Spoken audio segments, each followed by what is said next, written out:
Alright guys, I know I'm not in my office like usual, but today I just wanted to make a really quick video about the 5 money mistakes that every 20-year-old should avoid. If you're watching this video, you're probably in your 20s or you may be in your teens entering your 20s and you want to get financially ahead. For that, I congratulate you because setting yourself up for success at a young age is crucial for your future. A couple of days ago, I officially turned 20 years old and it hit me. I'm officially in my 20s. I can't be acting like a kid anymore. I'm an adult and I have responsibilities to handle. So I don't have any more time to goof around and it's time to get my life on track. When I was in my teens and in high school, I made so many cringeworthy mistakes with my money, and if I could go back in time and change anything, it would be my relationship with money. And what's sad is that there are many people with bad money habits, and those bad habits don't go away in their 20s. Usually they carry on from their teens into their 20s, and even in some cases into their 30s and maybe even 40s. So now that I'm officially 20 years old, I'm going to be sharing with you 5 money mistakes that I plan to avoid all throughout my 20s. And if you follow these 5 steps with me,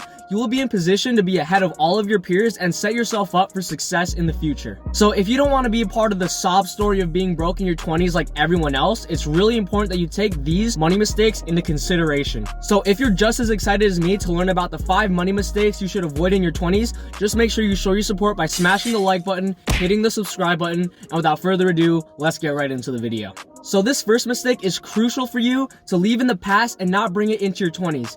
You need to avoid impulse purchases like the plague. High school and college kids are really bad with impulse purchases, even if they think that they aren't. If I avoided all impulse purchases in high school and college, I would have had $30,000 to $40,000 more dollars than I do now. But my high school mind would always find a way to spend all of my money before the next pay period. And I know I'm not the only one, especially considering the fact that there are so many apps out there that let you borrow money before your next pay period, which I think is just the stupidest thing in the whole wide world. If you literally have $0 in any of your accounts and you need to resort to an app to borrow money to spend, that is literally rock bottom. And even if you did save your money in high school, you're probably saving it for a bigger, more expensive thing that you don't even need in the first place. And I would know because I would do all of that in high school. But basically, impulse purchases drain your funds and they prevent you from achieving your financial goals. You don't need to buy a bag of chips or a bottle of water or soda anytime you find yourself at a cash register. It's a waste of money.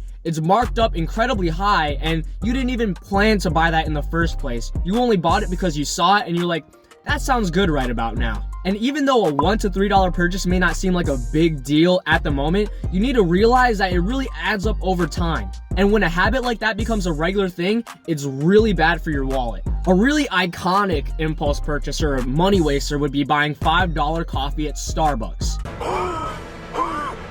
Literally, there's nothing special about Starbucks coffee and you could just make the coffee at home for a fraction of the price. There are some people that buy Starbucks coffee every day. And if you assume that each cup of coffee is about $5 and you buy that every day, you're literally spending $35 a week. And that $35 a week turns into $140 a month, which turns out to be almost $1,700 in a whole year just for coffee. And if you cut that expense out, that means that you're saving $1,700 a year. And you can kind of see how that adds up, right?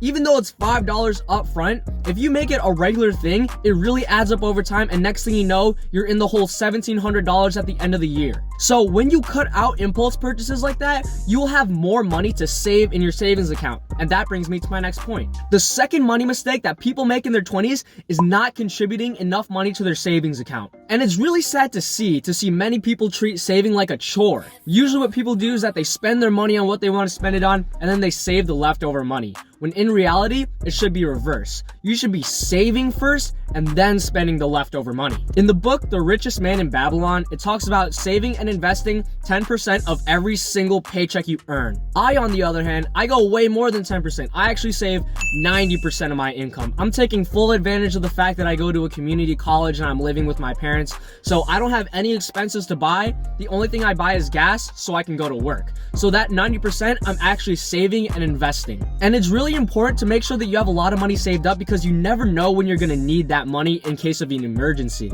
If you have an emergency, you need the money to cover the expense. And if you don't have the money up front, then you're gonna be in debt. And debt grows really fast and you do not want to find yourself in debt like that. And once you save about 3 to 6 months worth of living expenses, that's when I recommend you start using your money to invest. And that brings me to my next point. The third money mistake that people make in their 20s is waiting to invest their money. Whether it be they're procrastinating on investing or they're too scared of investing your money, you need to realize that your 20s are the best time in your whole entire life to start investing. Like I said in my last video, the advantages of investing in your 20s is that we have time on our side, which means that we have compound interest working for us. And compound interest, like I said in my other videos, is when your money makes you money, and that money makes you even more money, and that money, what does it do? It makes you more money. And it's a whole snowball effect, and over time, your money will make you even more money, will make you even more money, so on and so forth. So let's take that Starbucks example from earlier. If you refrain from buying Starbucks coffee the whole year, you have an extra over $100 a month to invest. So if you invest $100 a month starting at 20 years old, by the time you're 65 years old, you will have $500,000, assuming an 8% return on your money. So you really got to ask yourself, what do I want? Do I want this $5 Starbucks coffee, or do I want $500,000? And if your answer is the coffee, then I'm sorry to say, but you're a clown. And to demonstrate the power of compound interest, let's say instead of starting investing that $100 a month at 20, you start investing that $100 a month at 25. Because you waited 5 years, that money will yield you $338,000 by the time you're 65. And because you just waited a measly 5 years, you missed out on $170,000. And that just goes to show that your money in your 20s and your teens, that's more valuable than your money will ever be in your whole entire life. And if you're in your 20s and you're new to investing and you have no idea what to invest in, I seriously recommend checking out my last video where I discuss the most powerful investment tool in your 20s, which is the iconic Roth IRA. Long story short, all your investments in your Roth IRA actually grow tax-free, which is why it's so important to start investing right now. If you start maxing out your Roth IRA at the age of 18, by the time you're 59 and a half, you will be a multi-millionaire, and that is with putting in little to no effort at all. So if you're interested in learning to become a millionaire with little to no effort, I seriously recommend checking out my last video, link in the description. But anyway, the fourth money mistake that people make in their 20s is buying an expensive car that they can't afford. So basically, cars are depreciating assets, which means as soon as you buy it, it loses value. So essentially you're losing money. And I'm not a car guy, so I may never understand the fascination behind a new shiny race car, but the point is, in your 20s, your obligation and your priority should be investing. That way you can set yourself up for success in the future. It does nothing for you if you spend a lot of money on a new car just so you can impress people. Solely for the purpose of impressing people, that is pointless. And if you need a car to drive, there's no problem at all in buying a used 8-year-old car that's already done all of its depreciation,